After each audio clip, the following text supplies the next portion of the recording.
13 heroes charge the strongest thing alive. Watch what he does to them. まだ届く距離じゃん。影だ。その攻撃は影から来る。影から。みんな影から離れろ。離れろって。That's the opening move of the whole show.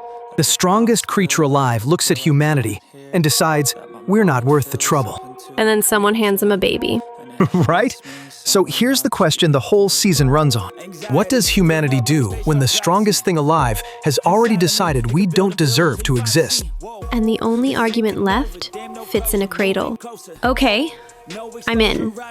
Walk me through how we got here. So this is Clevatess, dark fantasy, blood and snow, real teeth. And the setup is the most cursed thing I've heard in a while, Alex. Go. The title guy, Clevatess, he's one of the lords of dark beasts, top of the food chain. Kingdom sends 13 heroes to kill him. He erases them. That clip... And then he goes further. He decides the whole species had it coming. Extinction. That's his verdict in episode 1. Then, a dying woman shoves a newborn into his arms. Says, you can't judge all of us until you've watched one of us grow up. It's a wager. Let the kid live long enough to prove we're worth saving. And to pull it off, he revives one of the heroes he just killed. Alicia. He brings her back as, what do you even call that? A corpse that can't die. She's dead, she knows it, and she's bound to serve the monster who killed her. So it's a road trip. A monster, a dead lady, and a baby. It's the worst family in anime. And here's the move that makes it work. He hides. Takes a human form, goes by Clen, makes Alicia do the fighting so nobody clocks him. Which is such a shonen skeleton, right? Unkillable underdog, chosen kid. Hold on. That's the loud read, and it's the trap. On paper, this is edgelord Grimdark with a baby bolted on for shock. But you don't think it is. I think the question is whether it earns the tenderness or just whiplashes. Hold me to that in the verdict. Noted. Provisional. But the swerves are the point. It'll gut you and make you laugh in the same scene. You say that about every show with a baby in it.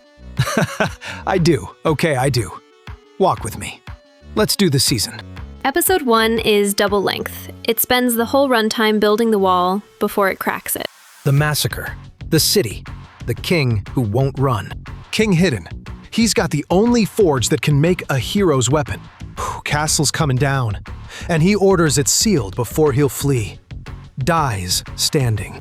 And that forge is the engine of the whole war later. File it away. But the gut punch is the baby. This woman, bleeding out, presses Luna into the arms of the thing that just leveled her world. And Clevatess just holds her.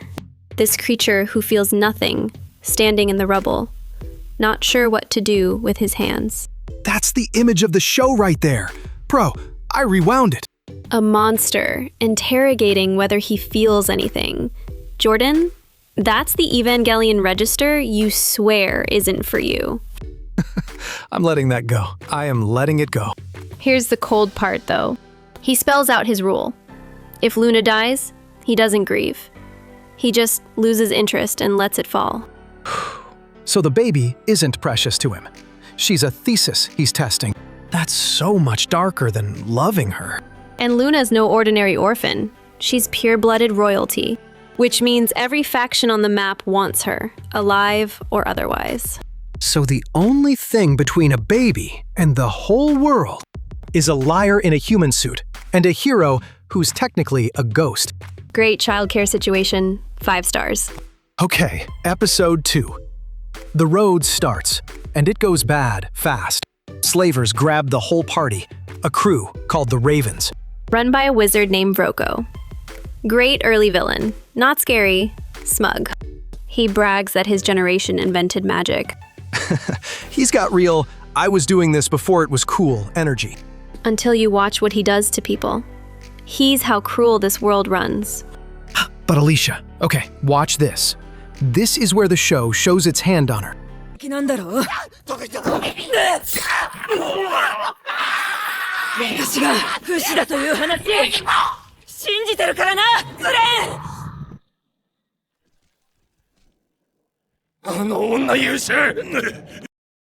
She pops her own shoulder out of socket to slide the ropes. Because she can't die. So pain is just a tool now. That sound effect. I felt it in my teeth. And it reframes her completely. Being unkillable isn't a power fantasy here. It's a sentence. She never gets the mercy of it ending. Right. Episode 3, she dives into a flooded shaft full of beasts to pull out a dead hero's sword. And nearly drowns forever, because drowning doesn't kill her either. The show keeps finding new ways to make immortality horrifying. She finds the blade on top of a colossal sleeping thing. An ancient one. Gets a sword called the Stream Splitter. Cuts through water like it's air. Sounds like a video game unlock. Until you remember she earned it by torturing herself underwater for 10 minutes. And this whole stretch is really about Nell. Can we talk about Nell? Yeah, Nell. Nell's a wet nurse the Ravens have been using up. Brutalized, hollowed out. Nell's a mother who only ever saw her own mom from behind. Nell is the human cost of this whole world, in one person. And when Nell dares to want to see the outside, Rocco feeds her to a troll. But Alicia won't let her go, even dying again to do it. Watch. だが修復には魔血が必要だ。ネルを治している間、お前は死ぬぞ。構わん。私は勇者だ。She gives up the dark ichor that keeps her moving. So the magic can save a stranger. It's my duty to protect the people I'm supposed to protect. And she means a wet nurse nobody else would cross the room for. Nell wakes up rebuilt. New body, new name. Nelluru. The broken captive becomes the one who chooses the family. She goes from the saddest person in the show to its actual heart. It's to your eternity logic. Drag an inhuman thing through enough grief, and eventually, it learns the word for it. Then the camera pulls way back. 5 and 6, it stops being a road trip. It becomes a war. Rival dark beast lords. An army marching on the leaderless capital. And a general named Drell. He's the one to watch. He's a former hero, a celebrated one. And he's curdled. He wants to burn down the whole legend of heroes that made him. There's a flashback. He hunts down and kills Alicia's retired father. His own old friend. So it's personal before Alicia even knows it. Cold. Ice cold. But here's the swerve you promised me. In the middle of all that, Nelluru introduces everyone to coffee. And Clevatess, the apocalypse, scalds his brand new human tongue on it. This world-ending monster going, ow. That's the whiplash I was nervous about. And fine, it works. Because then Maynard Swan shows up. Drell's highest wizard. And this guy is nightmare fuel. 外にもいっぱいいるからね、虫。ついでに町をぐるりと包囲してネズミ一匹外へ逃がさないよう命じている。なんなんだこの虫は。まあ死にたくないのなら逃げ出そうなんて考えないことだね。He walls a whole town in living insects. Not a metaphor. A wall of bugs, so not even a rat gets out. Oh, the texture on that. The way it moves. I had to look away. And I never look away. And it traps them with Luna at their most exposed. The war and the road trip finally collide in one room. Around here, you get the big magic warfare spectacle too. A commander turns the whole frozen river into his wall. 6,000 holding off 50,000 on the ice with a regalia called Frost Flower. Which sets the rules of power. These inherited regalia weapons are the nukes. The forge from episode 1? It all rhymes. But the town under siege is where Alicia gets her thesis. A guard captain asks her straight, was being a hero ever worth it? And she doesn't give a speech. She says the world is round and endless, and there's meaning in making it bigger. That's her whole code in one breath. And the town believes her. They barricade the doors for a baby that isn't even theirs. Then Maynard poisons the well. Literally. A toxin that wrecks even her dark ichor. strips her power right when she needs it. And then she gets the sword back, and just watch what she does to the swarm.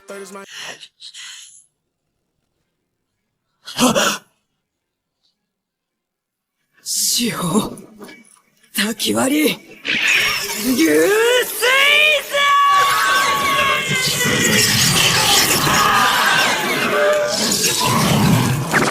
One slash. The whole swarm parted like water. That is the Sakuga. That's the one I sent you at 1 a.m. Tell me that's not Demon Slayer tier. It's very good. But it lands because the town is watching. The spectacle is them deciding she's theirs. That's us in one clip. I see the slash, you see the crowd. And that's when everything converges. 9 through 11. Every thread pulls toward the ruined capital at once. The princess gets her moment. Tala. She picks up the Hammer of Kings herself, the one thing that can forge or break a regalia, and walks out to face the invading general. A ruler arming herself instead of hiding behind a wall. After a season of kings dying in their thrones, that read hits. And the townsfolk who spat at Alicia in episode 6, now they chant her name. Another of the Swordmaster's children turns up too, Margot, a Glenfall. So Alicia's family keeps surfacing right as the war wants to erase it. Oh, and soft, gentle Nellaroo topples an entire castle wall. Clen quietly packed the troll's strength into her. The wet nurse is a wrecking ball now. Called it. The heart of the group is also the strongest in the room. And it all funnels to the thing Alicia's been building to. The clearest she's ever said what she believes. Listen. 勇者の定義が何なのか未だに分かっていませんが、運命に前向きに立ち向かう者のことなんじゃないかと。実は人か獣かすらどうでもよくて。A hero faces their fate with optimism, human or beast. And then she looks at Drell and says, "That means you were never one." Chills. Full body. That's the season's argument in 2 sentences. And that's the last door I'm opening, Jordan. Everything past here is what the season's been quietly loading since that first massacre. You don't get it from me. She does this every time. I do it because it works. The finale, 11 and 12, pays off the wager. All of it. And I'll just say, the per-episode scores climb into the finale. Fans rated the last 2 the highest of the run. The show lands its plane. I'll give you the shape of it. Nothing else. Huge, loud, magic warfare spectacle 1 minute, then this small, intimate, emotional release the next. Philosophical and a brawl at the same time. Drell's despair against Alicia's hope. And the stakes aren't who wins the war. It's whether anyone here gets to choose to be more than what they were born as. Which is the cradle question from the cold open. Coming back to collect. Right, and how it answers that, you earn by watching. Okay, the question we opened on. What does humanity do when the strongest thing alive says we're not worth it?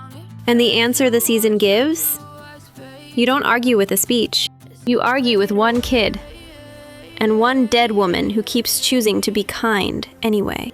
The case for the defense is just people being good in front of a monster. Until he can't unsee it. And the thing you made me hold. Does it earn the tenderness? Or just whiplash? I'll give it this. It earns it. The coffee scene only works because Roko exists. The cruelty pays for the warmth. And those quiet beats? Nellaroo laughing, Luna's first tooth right after all that blood? Whew, that one got me. Low-key. Yeah, me too. So we agree. It's good. It's special even. We agree it's good. Watch how fast that falls apart. And there's more coming. Season 2's announced. This summer, same studio. So this is the opening stretch of something bigger, not the whole story. Which is exactly my caveat, Jordan. Season 1 is half an argument. The wager gets answered. The world it opens up doesn't close. Okay, but that's not a reason to wait. Start now. Be caught up. I'm not saying wait. I'm saying go in knowing you're starting a long book. Nah, see, you undersell it when you do that. This is a blind wreck for me. Top of the dark fantasy pile this year. Start tonight. And you oversell anything with a good slash in it. It's a strong wreck with an asterisk. Know that it's grim. Know it's unfinished. The asterisk scares people off something they'd love. Or it sets the expectation so they actually stay. We've had this fight for 13 years. You lead with the slash, I lead with the receipt. Blind wreck. Wreck with an asterisk. Go meet the worst family in anime. A monster, a dead hero, and the baby they're all fighting over. Bring a coffee. Just let it cool first. Clen learned that one the hard way.